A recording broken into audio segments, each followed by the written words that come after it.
రెండు తెలుగు రాష్ట్రాల yes news live TV channel ప్రేక్షకులకు స్వాగతం. వైఎస్ఆర్ మరియు కేసీఆర్ కాలనీలో దుప్పట్లు, రగ్గులు, కమ్మళ్లు పంపిణీ చేసిన దాతలు యూజీ రత్నం మరియు పిఎల్వి కొర్లపాటి. ఖమ్మం జిల్లా స్థానిక పట్టణ ప్రాంతానికి చేరువలో ఉన్న వైఎస్ఆర్ నగర్ మరియు కేసీఆర్ నగర్ ప్రాంతంలో నివసిస్తున్న వృద్ధ, దివ్యాంగ, అనాథ, ఒంటరి, పేద మహిళలకు, పురుషులకు స్థానిక అంగన్వాడీ కేంద్రంలో సుమారు 70 మంది నిరుపేదలకు, స్థానిక నివాసులకు యూజీ రత్నం మరియు కొర్లపాటి అన్నపూర్ణ సహాయ సహకారంతో సామాజిక కార్యకర్తల సమక్షంలో దుప్పట్లు, రగ్గులు, కమ్మళ్లు వితరణ చేయడం జరిగింది. ఈ కార్యక్రమంలో పిఎల్వి మైత్రి Mahila Seva Samiti chairman Korlapati Annapurna, PLV Peddathanda B Sushila, RB Ramadevi, anganwadi ఉపాధ్యాయురాలు Mary, Roja, Sridevi, NGO Srinivas, Baba, auto Reddy, స్థానిక ప్రజలు, పెద్దలు తదితరులు పాల్గొన్నారు. దాతలకు పాదాభివందనములు అంటున్న లబ్ధిదారులు, వైఎస్ఆర్ కేసీఆర్ కాలనీ ప్రజలు. ఆ చెట్టుకెళ్ళి చూస్తారా, చూడరు. ఈ చెట్టు కాసిన నిండుగా కాసిన చెట్టుకే 100 మంది రాళ్ళు వేస్తూ ఉంటారు అనమాట. అలాగే ఒక అంగన్వాడీ కార్యకర్తే కానీ, లేకపోతే ఒక ఆర్పీ గారే కానీ, ఈ స్వచ్ఛంద సంస్థ ఈ మేడమే కానీ ఇంకా ఒక డిపార్ట్మెంట్లో ఒక మంచి పని కోసం చాలా సర్వ విధాలా ప్రయత్నిస్తూ ఉంటే వెనక ఒత్తిడి ఏముంటుంది. ప్రోత్సహించే వాళ్ళు చాలా మంది ఉంటారు, కానీ ప్రోత్సహించే వాళ్ళు చాలా తక్కువ మంది ఉంటారు. కానీ విమర్శించే వాళ్ళు, తర్వాత దురుసుగా మాట్లాడే వాళ్ళు, వాళ్ళ హృదయాన్ని హత్య చేసే వాళ్ళు చాలా ఎక్కువ మంది ఉంటారు అన్నమాట. నేను వైఎస్ఆర్ కాలనీకి 1 ఇయర్ నుంచి అనుకుంటున్నా వద్దామని. ఎప్పుడు ఏదో ఒకటి వేరే కార్యక్రమాలు వేరే వాళ్ళు పిలుస్తూ ఉన్నారు, అటు వెళ్ళి అన్నీ చేయాల్సి వస్తుంది. వైఎస్ఆర్ కాలనీకి నేను దుప్పట్లు పంచాలని అనుకున్నా. ఫస్ట్ అయితే మేము భోజనాలు అనుకున్నాము. తర్వాత ఇప్పుడు వచ్చింది చలికాలం కాబట్టి కొంచెం ఎక్కువ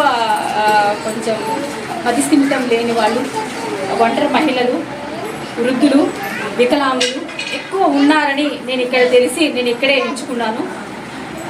నేను పంచాలని నేను ఒకసారి యువి రత్నం సార్ విజయవాడలో ఉంటారు, ఆ సార్కి చెప్పాను, సార్ నేను ఇట్లా బెడ్షీట్లు పంచాలనుకుంటున్నాను, రేపు నేను బిజీగా ఉన్నాను, రేపు మీరు అది రావట్లేదు, గ్రూప్లోకి మీటింగ్ నేను రావట్లేదంటే దానికి నేను కూడా నా వంతు సహాయంగా నేను కూడా చేస్తానని నాకు చెప్పడం జరిగింది. తను మా అకౌంట్లో అమౌంట్ వేశారు. ఒక 30 బెడ్షీట్ల వరకు నేను పంచుతున్నాను, మీరు నా తరఫున మీరు పంచండి అని యువి రత్నం గారు అన్నారు. అసలు ఇప్పుడు నేను పంచడానికి నేను సిద్ధపడ్డదాన్ని, సార్ కూడా నాకు కొంచెం హెల్ప్ అయ్యేసరికి ఒక 50 బెడ్షీట్లు కాస్త ఒక 90 బెడ్షీట్లు అయింది. నేను యువి రత్నం గారికి చాలా థ్యాంక్స్ చెప్పుకుంటాను.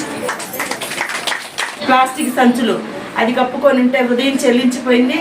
ఈగలు, దోమలు ఒంటి నిండా జిల్జిల్లు ఆడుతున్నాయి. అవన్నీ తీసేసి మేడం గారు బెడ్షీట్ కప్పు వచ్చారండి.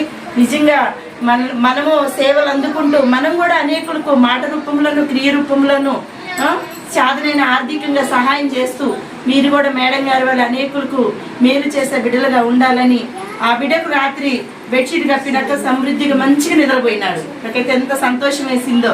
ఇంట్లో ఉండొచ్చు కదా మేడం గారు, మరి అలా సేవలు అందించాలనే ఉద్దేశం చేత మరి ఇప్పుడు ఖమ్మం జిల్లాలో ఎక్కడో విజయవాడలో చేయాల్సిన సేవలన్నీ మన ఖమ్మం జిల్లాలో మనలాంటి పేదలందరికీ అందించాలనే ఉద్దేశం, సేవా దృక్పథంతో ఎక్కువ సేవలు చేస్తూ ముందుకు సాగుతూ ఇంకా మరి ఎక్కువ చేయాలని కోరుకుంటూ నిండు మనసుతో కృతజ్ఞత చెల్లిస్తూ మా కాలనీకి సేవలు అందించాలని హృదయపూర్వకంగా వందనాలు చెల్లిస్తున్నాను మేడం.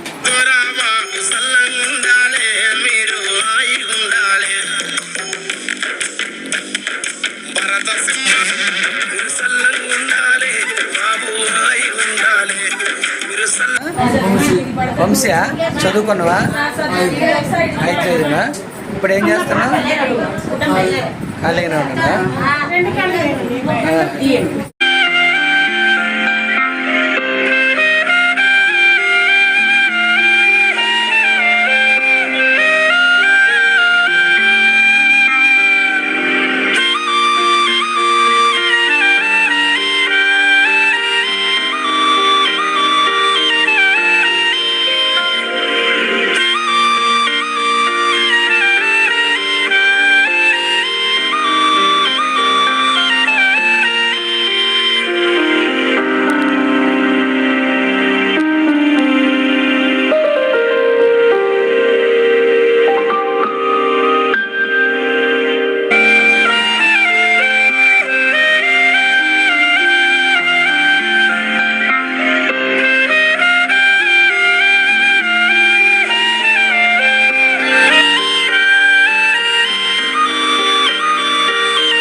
ఈయన 10th క్లాస్లో కాళ్ళు పోయినాయి అనమాట.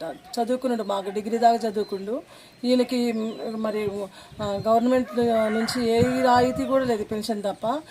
చదువుకున్న స్టడీని బట్టి కూడా కార్పొరేటర్ గారు కూడా ఇంతకుముందు మేడం ఉద్యోగం ఇప్పిస్తున్నారు. ఏమీ లేదు, వీళ్ళు తినడానికి కూడా ఏమీ లేదు. వాళ్ళ అమ్మ నాన్న నిరుపేదలు, వాళ్ళ కుటుంబంలో ఏం లేదు. కానీ గవర్నమెంట్ నుంచి రాయితీ ఏమీ రావట్లేదు.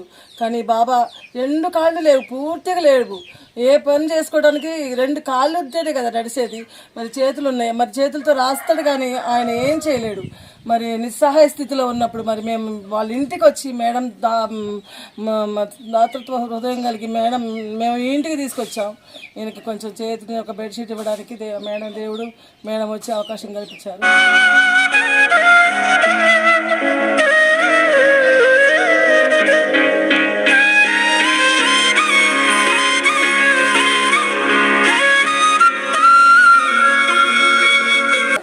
రోజు 10-15 కేజీలు.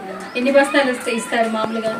బస్తాలంటే ఒక బస్తా 50 కిలోలు ఉంటుంది కానీ 50 తీయంలో 50 కిలోలు. రోజుకి ఎన్ని తీయగలుగుతారు? 10 తీస్తారు.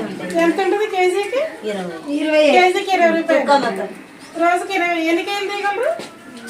మంచిగా ఉంటే 15 చేస్తాం, చిన్నగా ఉంటే 10 కిలోలు. నాకే దగ్గు వస్తుంది ఒక 5 నిమిషాలకే. నాకే ఎంతకాలం పడి తీస్తున్నారు? ఇవాళే తెచ్చినట్టు రోజు ఎంతకాలం పడి తీస్తున్నారు? పని లేనప్పుడు ఇది పని ఉన్నప్పుడు కూలి పని ఈ తీయడం వల్ల మీ హెల్త్ బాగుంటుందా?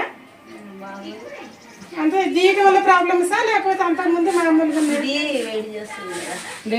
పని లేదని పని లేదని చేస్తాం, పని డబ్బుల కోసం. కనమ్మా, మీరు ఆరోగ్యం కాపాడుకోవడం కోసం ఇట్లా మూతికి మాస్క్ కట్టుకోండి.